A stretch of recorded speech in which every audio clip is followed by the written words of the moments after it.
Edward Newgate, l'homme le plus fort du monde. Que ce soit Akainu ou les lecteurs, tous le sous-estiment. D'ailleurs, la guerre au sommet ne lui a pas laissé réellement l'occasion de briller.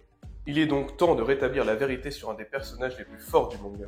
Rappelons quand même que lors des événements de Marineford, il a 72 ans, il atteint une grave maladie, mais son honneur le poussera à aller sauver son fils. D'ailleurs, personne ne sait quand il va débarquer, que ce soit à Impel Down ou à Marineford, l'ombre du personnage plane sur l'histoire dès le début de la course de Luffy à travers les enfers. La pression est telle qu'on parle de lui, des événements passés, de la peur d'une guerre ouverte avec l'empereur. Par contre, tout le long, on n'a aucun visuel du personnage. Le respect et la crainte qu'il inspire aux pirates du monde entier jouent énormément dans la stabilité et l'équilibre du nouveau monde. Il lui a suffi de lâcher une punchline sur l'île des hommes poissons et tout le monde s'est calmé. D'ailleurs, que ce soit dans le manga ou dans l'anime, à la seconde où le Moby Dick y sort de l'eau, tout le monde ferme sa gueule et prend un coup de pression. Garp n'a clairement pas l'air rassuré et Sengoku préviendra l'entièreté de ses troupes que même s'ils sont plus nombreux, la défaite est très envisageable vu la puissance destructrice de cet homme. Soldats, soyez prêts, il va y avoir de la casse. Je vous rappelle que c'est l'homme le plus fort du monde. D'ailleurs, un très bon moyen de l'auteur Eiichiro Oda de montrer les enjeux de la guerre et la puissance et le danger que représente le Moby Dick pour la marine. Tout le monde a tendance à l'oublier, mais Barbe Blanche apparaîtra pour la première fois au chapitre 434 de One Piece lors de sa confrontation avec Shanks. Il y aura le premier clash de Haki des Rois qui fendra le ciel en deux, qui démontre qu'à ce moment-là, il peut utiliser le haki. La question est, que s'est-il passé entre-temps pour que Barbe Blanche soit incapable d'utiliser son haki une grande partie de la guerre?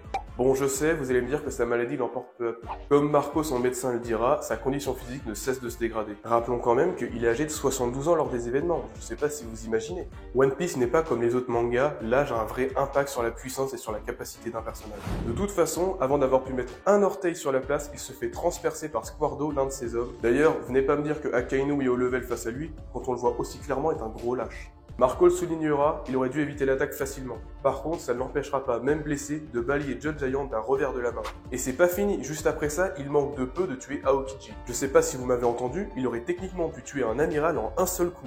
L'inévitable finit par se produire, Barbe Blanche s'effondre au sol, la maladie l'a rattrapé. C'est d'ailleurs cet événement qui marque le début de la fin pour l'équipage de Barbe Blanche. Les principaux commandants distraits se font mettre KO, que ce soit Joe gelé ou Marco menotté en traite. Il est bon de rappeler que la marine n'a reculé devant aucune ignominie pour vaincre. Pacifista, tentative d'assassinat, corruption, manipulation, mur d'encerclement, tout ce qu'on aime. Et en face, les pirates qui se sont battus de manière beaucoup plus loyale, ce qui explique en grande partie la raison de leur défaite. Mais revenons à Newgate, qui n'a clairement pas volé son titre d'homme le plus fort du monde. Il a une force physique absolument hors norme. Sans même utiliser son pouvoir, il a balancé un putain de géant d'une seule main et a stoppé un bateau à aube d'une seule main toujours. Clairement, quand j'entends dire que Akainu est à son niveau, j'ai envie de gonfler ma main façon Gear et de vous la balancer dans la mâchoire. D'autres diront que lors du flashback de Oden, on voit clairement que Roger est plus fort que lui, et à ça je réponds... Ouais. Le respect c'est important, il y a des valeurs qui se perdent. Hein. Sa force physique c'est une chose, mais c'est loin d'être son unique atout. Son endurance est absolument dingue également. Il a encaissé des blessures absolument effroyables lors de la guerre. À titre de comparaison, Big Mom et Kaido se sont effondrés pour beaucoup moins que ça. Et même avec le torse brûlé et de sérieuses blessures à la tête, il a réussi à atomiser Akainu sans broncher. Une scène qui, entre le manga et l'anime, est extrêmement différente. Car dans le dessin d'Oda, on sent clairement que Barbe Blanche est dans une colère noire, ivre de sang, il l'attaque par derrière, ne cherche pas à réfléchir, il l'atomise en quelques instants. Que ce soit dans le manga ou l'anime, on a adoré voir Akainu se faire étaler de la sorte. On arrive enfin au moment que tout le monde attend, son pouvoir, le fruit du tremblement, potentiellement le plus destructeur du monde. Le type Paramecia permet de manipuler les vagues sismiques et de fissurer l'air ambiant pour déclencher des séismes. La plus grande faiblesse du fruit, c'est clairement son rayon d'action, l'utilisateur pouvant aisément envoyer une île par le feu. Sengoku le dira lui-même, Barbe Blanche doit tempérer son pouvoir pour éviter de blesser Ace ou son équipage. Ce qui explique la terreur de la marine quand Ace fut libéré, car dès lors, plus rien n'empêchait l'empereur d'anéantir complètement leur fugitif. Mais il y a une chose qui mérite d'être soulevée sur le pouvoir de Newgate et sur les déclarations de Sengoku sur l'équipage des Rocks. On sait que Barbe Blanche était présent aux côtés de Xebec sur God Valley, une île qui a mystérieusement disparu. Personne ne sait quelle est la cause de la disparition de cette île, tout ce qu'on sait c'est qu'à ce moment-là, le gouvernement ne disposait pas de Motherfame. Les événements de God Valley sont connus comme étant très tabous, mais je pense que Garp et Roger ont reçu une aide à laquelle ils ne s'attendaient pas. Le second de l'équipage de démons que représentaient les Rocks a peut-être changé de camp au dernier moment. Ça explique pourquoi Barbe Blanche et Roger ont une rivalité saine et la raison pour laquelle God Valley a disparu. On voit bien que lors de Marineford, il est complètement capable à 72 ans de faire pencher une île. Donc la retourner et la faire sombrer est clairement possible à la trentaine. On va dire les termes, il est plus qu'urgent d'avoir un flashback sur les événements de God Valley.